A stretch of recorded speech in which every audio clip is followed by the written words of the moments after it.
Let's summarize the two previous videos. In the first video, we saw that artificial intelligence lacks cognition but is capable of processing massive amounts of information. In the second video, we learned that there is a method, called model-driven, for designing an artificial intelligence project. We also saw that there is a second method, data-driven, for referencing, storing, analyzing, and selecting the information that will be used by the same artificial intelligence. In the context of an IT project used on a company's intranet, the use of these two methods is sufficient to make the project ready for deployment on its host computer. Let's analyze the specifics of AI. An artificial intelligence, AI, project presents other constraints that depend on the relationship between current computer performance, software development methods, and the massive amount of data involved. Indeed, an AI application using a technical platform comparable to an intranet would require processing time for a single user query that could be measured in hours, days, or even weeks. Such a solution would also consume a large amount of electricity. To overcome these constraints, mathematicians, neurologists, and computer scientists collaborated to find new logical and technical approaches. In short, mathematicians discuss probability calculations. Neurologists describe the functioning of a basic brain cell, the neuron. Computer scientists propose IT solutions at both the system and software levels. The inspiration of neuronal functioning applied to computer processing gave rise, in 1956, to the term artificial intelligence. For AI to become operational, it is necessary to reduce response times, reduce electricity consumption, collect relevant data, train the AI with a test sample, monitor data evolution and its long-term viability, enable the AI to learn automatically based on evolving data, then secure the processing and the data.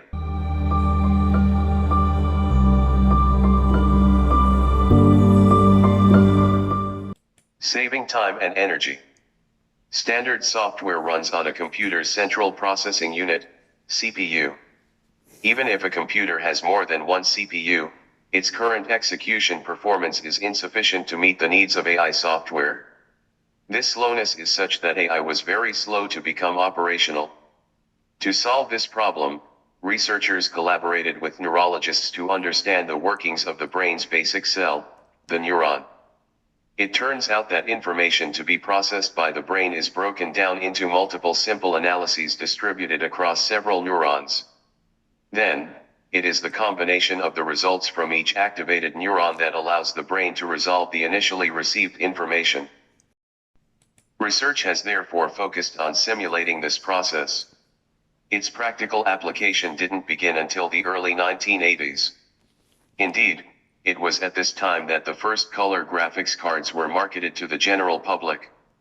These cards autonomously manage screen display processing, thus relieving the load on the computer's central processing unit, CPU. They have a high capacity for handling parallel calculations. Each of these individual processing steps is comparable to that of a neuron. To simplify, these graphics cards are where the famous artificial neurons reside. However, some AI processes are sequential, comparable to the processing of standard software.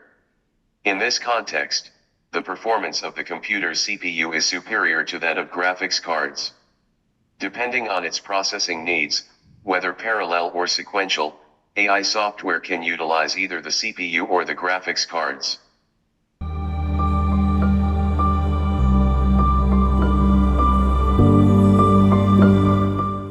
Without going into the technical details of how a neuron works, we can briefly describe its logical use. An artificial neuron is a basic function that receives input information, analyzes it, and then outputs its result as a value between 0 and 1. This value is then used to represent a percentage. For example, imagine a neuron that analyzes the color blue.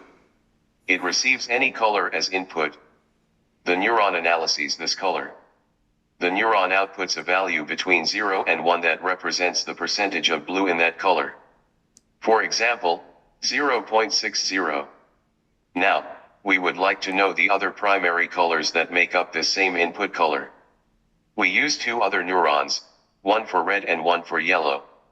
The final result from the three neurons could be blue equals 0.60, red equals 0.10, yellow equals 0.30.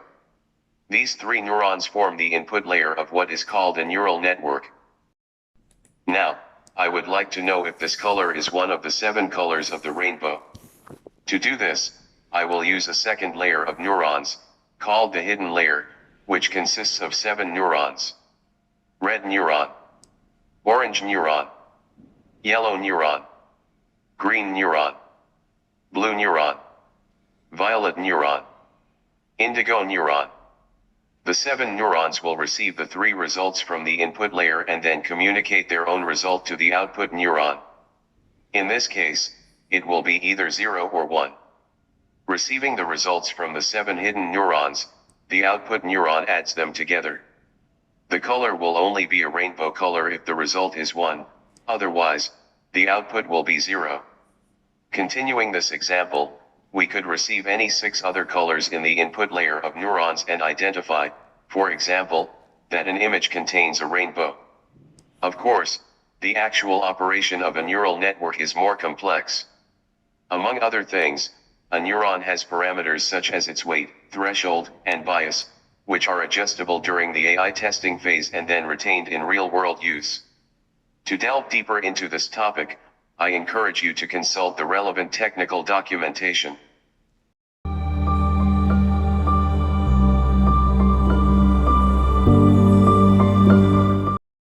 Artificial intelligence must undergo a learning process, both before and during its operation. 2 approaches are used for this: machine learning and deep learning. Machine learning is used for applications in imaging, search engines, diagnostic assistance, credit card fraud detection, cybersecurity, stock market analysis, robotics, and more. It is a learning process based on mathematics and statistics. These 2 disciplines allow AI to learn on its own from data. There is no need to modify the programs to handle new situations. However, designing a machine learning AI involves 2 phases: observing the data to derive a model, and deployment, which consists of processing the data with the model to obtain the expected results. Machine learning is considered supervised when the data contains references or keywords that allow the result to be inferred.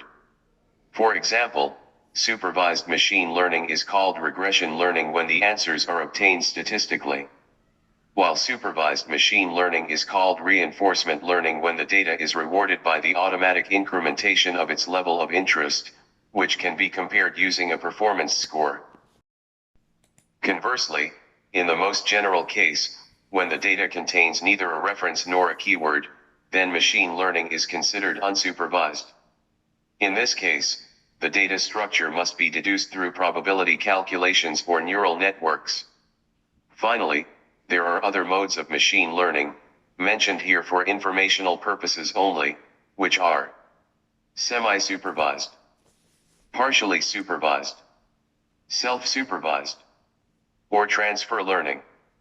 In summary, machine learning allows AI to adapt its behavior based on the situations it encounters, both during its development and during its actual use. Deep learning is used for applications such as facial and speech recognition, natural language processing, image interpretation, and more.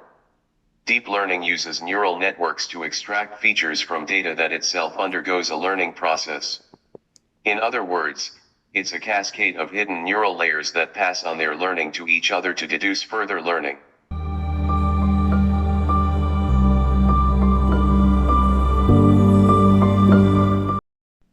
Conclusion. Capable of processing an amount of information far exceeding that of human intelligence, artificial intelligence is bringing new solutions to most professional sectors. Its development, as well as its use, requires new professional skills. Obviously, it eliminates others.